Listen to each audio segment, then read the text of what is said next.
अस्सलाम वालेकुम dear students, मैं आपका सर मोहम्मद हसीब। आज हम चैप्टर फर्स्ट स्टार्ट करेंगे बायोलॉजी का। और पहले चैप्टर का पहला टॉपिक है three domain system of classification. यहाँ पे चैप्टर को शुरू करने से पहले थोड़ा सा इंट्रोडक्शन दे लेते हैं कि क्लासिफिकेशन, जैसे क्लासिफिकेशन से शुरू हो रहा है कि हम ऑर्गेनिजम्स को, जितने भी ऑर्गेनिजम्स प्लैनेट पे पाए जाते हैं उन सबको हम ग्रुप्स में डिवाइड करते हैं, उनकी सिमिलैरिटीज़ की बिना पर, उनके डिफरेंसेस की बिना पर, ताकि उनको ईजीली स्टडी किया जा सके। ठीक है, तो इसके लिए जो साइंटिस्ट जिन्होंने ये काम शुरू किया था वो थे सबसे पहले रॉबर्ट एफ टैकर, जिन्होंने 1969 में एक 5 किंगडम क्लासिफिकेशन सिस्टम मुतारफ करवाया था। इसके अकॉर्डिंग उन्होंने ऑर्गेनिजम्स को 5 ग्रुप में डिवाइड किया था। ठीक है, 5 किंगडम बनाए थे। सबसे पहले था kingdom Monera, kingdom Protista, kingdom Fungi, Animalia and Plantae. उसके बाद क्या हुआ कि उन्होंने ये बताया कि जो मोनेरा है वो प्रोकैरियोट्स, ठीक है, उनमें वेल डिफाइंड, जैसे कि बताया आपको, प्रोकैरियोट्स, प्रो बिफोर कैरियोट्स, मतलब कि इनमें जो है ना वेल डिफाइंड न्यूक्लियस नहीं होता, सिर्फ जो है ना जेनेटिक मटीरियल साइटोप्लाज्म में फ्री रिमूव कर रहा था, वो किसी भी ब्रैन में इनक्लोज नहीं होता। ठीक है, उसके बाद बाकी जो 4 किंगडम थे उनको हम यूकैरियोट्स कहते हैं, क्योंकि उनमें वेल डिफाइंड न्यूक्लियस होता है।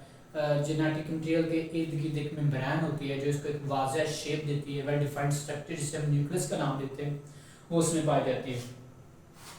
इसके अलावा जो है एक दूसरा साइंटिस्ट था कार्ल वर्स, जिसने सजेस्ट किया 3 डोमेन्स ऑफ लाइफ। उन्होंने ऑर्गेनिजम्स को 3 डोमेन्स में डिवाइड किया। ठीक है, उन्होंने कहा कि प्रोकैरियोट्स के 2 डोमेन हैं।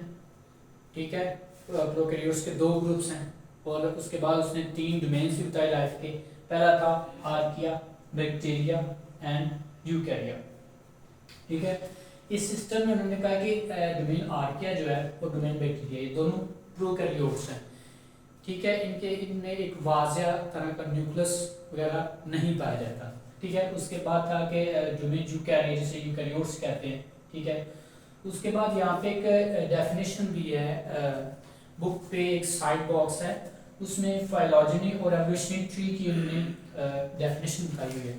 फाइलॉजेनी बेसिकली कहते हैं कि ऑर्गेनिजम्स के दरमियान एवोल्यूशनरी रिलेशनशिप को स्टडी करना।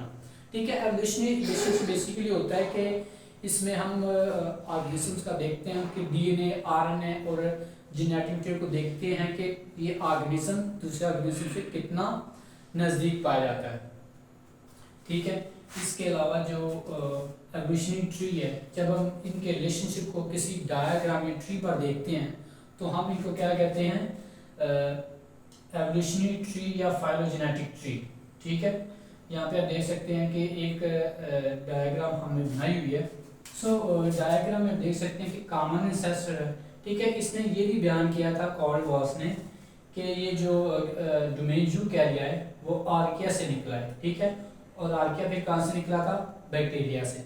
मतलब कि शुरू में कॉमन एंसेस्टर था, फिर इनसे 2 डिविजन्स हुई, एक डोमेन बैक्टीरिया बना, उसके बाद एक डोमेन आर्किया।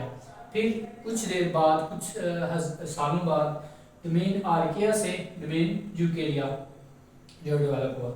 इसलिए हम मॉलिक्यूलर लेवल पर अगर स्टडी करें तो ये जो ऑर्गेनिजम्स हैं ये एक दूसरे के नज़दीक है।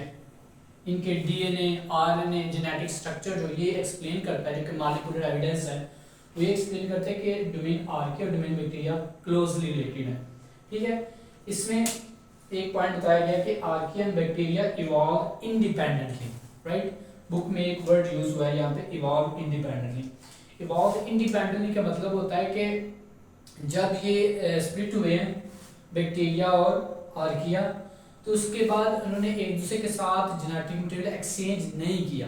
ठीक है, इसकी मिसाल ऐसे, जैसे 2 स्टूडेंट ने एक बिजनेस शुरू किया एक, तो उसके बाद आहिस्ता आहिस्ता उन्होंने इकट्ठा बिजनेस शुरू किया, लेकिन आहिस्ता आहिस्ता वो अलहदा हो गए। ठीक है, एक टेक कंपनी में चला गया, एक जो है फूड चेन में चला गया, और विदाउट ईच अदर्स हेल्प, एक दूसरे की मदद के बगैर। यहाँ पे भी वही चीज़ कह रहे हैं कि इंडिपेंडेंट इवॉल्व है, मतलब कि एक दूसरे के साथ जीन्स एक्सचेंज नहीं किए, लैदा हो गया तो बस लैदा, उसके बाद मैंने एक दूसरे के साथ इंटरमिक्सिंग नहीं की। उसके बाद इंपॉर्टेंट पॉइंट यहाँ पे ये है कि डोमेन आर्किया और बैक्टीरिया दोनों प्रोकैरियोट्स ही हैं, लेकिन वो वेरियस फीचर्स में डिफर करते हैं। ठीक है, उनके आगे चल के नेक्स्ट लेक्चर में हम देखेंगे कि कैसे जो है आर्किया और बैक्टीरिया डिफरेंट है, इनकी सेल वॉल की कंपोजिशन डिफरेंट है। ठीक है, इसके अलावा इनका इन्वायरमेंट डिफरेंट है, मतलब कि कुछ एक्सट्रीम कंडीशंस बर्दाश्त कर सकते हैं आर्किया जैसे, और बैक्टीरिया नॉर्मल और एक्सट्रीम बर्दाश्त कर सकते हैं, लेकिन इनमें कुछ फर्क है। ठीक है, ऑल दो प्रोकैरियोट्स है लेकिन मुख्तलिफ फीचर्स में फर्क है। इसके बाद हम डिटेल से स्टडी करेंगे डोमेन आर्किया को। इस डोमेन को जो है उन्होंने किंगडम मोनेरा में इंक्लूड किया गया। जैसा कि हम जानते हैं किंगडम मोनेरा जो है वो सारे प्रोकैरियोट्स हैं इसमें। उसके बाद हम आर्किया का लिटरल मीनिंग देख लेते हैं। लिटरल मीनिंग इसका होता है कि ग्रीक वर्ड आर्कियोस से निकला है, जिसका मायने है एंशिएंट, यानी कि बहुत ज्यादा कदीम। उसके बाद जनरल कैरेक्टरिस्टिक्स से देखें तो इनका साइज जो है तकरीबन 0.1 माइक्रोमीटर से लेकर 15 माइक्रोमीटर तक होता है। उसके अलावा फॉर्म देख ले तो एग्रीगेट्स की शक्ल में। एग्रीगेट्स क्या होती हैं? क्लस्टर्स होते हैं, कलेक्शंस होती हैं। ठीक है, बैक्टीरिया के। और क्लस्टर जैसा कि आपने ग्रेप्स तो देख ली होगा, अंगूर का जैसे गुच्छा होता है, बिल्कुल बिल्कुल उसी तरह अंगूर के गुच्छे की तरह इसकी एग्रीगेट्स होते हैं। और फिलामेंट्स दागिमा स्ट्रक्चर, मतलब लंबे। ठीक है, इस तरह के अच्छा, इस तरह का स्ट्रक्चर बनाने का इनका मकसद ये होता है कि मूवमेंट के लिए इस तरह का स्ट्रक्चर जो है ना वो इस तरह फिर मूवमेंट करते रहते हैं, तो मूवमेंट के लिए इस तरह का स्ट्रक्चर बना लेते हैं। ठीक है, उसके बाद ये फिलामेंट्स की लेंथ कितनी हो सकती है? 200 माइक्रोमीटर तक। ठीक है, एक साइड बॉक्स की बुक में दिया गया है जिसमें वो कहते हैं कि आर्किया को जो है ना बैक्टीरिया के ग्रुप में ऐड किया गया था, इसलिए हम इसको आर्कियो बैक्टीरिया भी कहते हैं, कुछ जो ऑर्गेनिज्म हैं। इसके बाद शेप की बात करें तो इसमें बहुत सारी शेप्स पाई जाती हैं, जैसे कि स्फेरिकल में राउंड जैसे कि शेप दे सकते हैं इस तरह के। उसके बाद रॉड शेप, बिल्कुल रॉड ये तरह के। स्पाइरल जैसे स्प्रिंग होता है उसकी तरह का। लोब जैसे कि आप देख सकते हैं कि सेंटर से कुछ चीज़ें डिस्टिंक्ट बाहर निकल रही हैं, जैसे कि एक लीफ है, लीफ के सेंटर से वो फिर वो ब्रांचेज जो बाहर निकल रही होती हैं, इन चीज़ों को हम लोब शेप कहते हैं, जैसे कि इस तरह ये शेप दी गई है। उसके बाद रेक्टेंगुलर भी होते हैं कुछ आर्किया। उसके बाद reproduction reproduces asexually bye binary fission.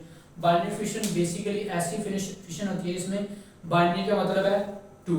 ठीक है, फिशन का मतलब है स्प्लिटिंग। ठीक है, बाइनरी फिशन का मतलब होगा कि एक सेल, एक पेरेंट सेल जो है ना वो अपने अंदर जो है न्यूक्लियस की कॉपी बनेगी, उसके बाद साइटोप्लाज्म डिवाइड करेगा और सिंपली 2 आइडेंटिकल डॉटर सेल्स बन जाएंगे। ठीक है, उसके बाद मल्टीपल फिशन। ठीक है, यहाँ अलावा है कि मल्टीपल फिशन मतलब एक सेल से बहुत सारे सेल्स का बन जाना। ठीक है, मतलब एक सेल में न्यूक्लियस की 3-4 कापियां बनेगी, 2 फिर 4 फिर 8 इस तरह। तो मल्टीपल कापीज का बना multiple many fission splitting, multiple splitting हो जाना। यहाँ पे जेनेटिक मटेरियल चेंज नहीं होगा। ठीक है, सेम रहेगा, आइडेंटिकल कापीज बनेंगे। इसके बाद फ्रेगमेंटेशन, सॉरी ये स्पेलिंग मैंने गलती किया हुआ है, फ्रेगमेंटेशन। ठीक है, फ्रेगमेंटेशन बेसिकली ये होता है कि ऑर्गेनिजम्स, एक पूरा ऑर्गेनिजम्स है जैसे कि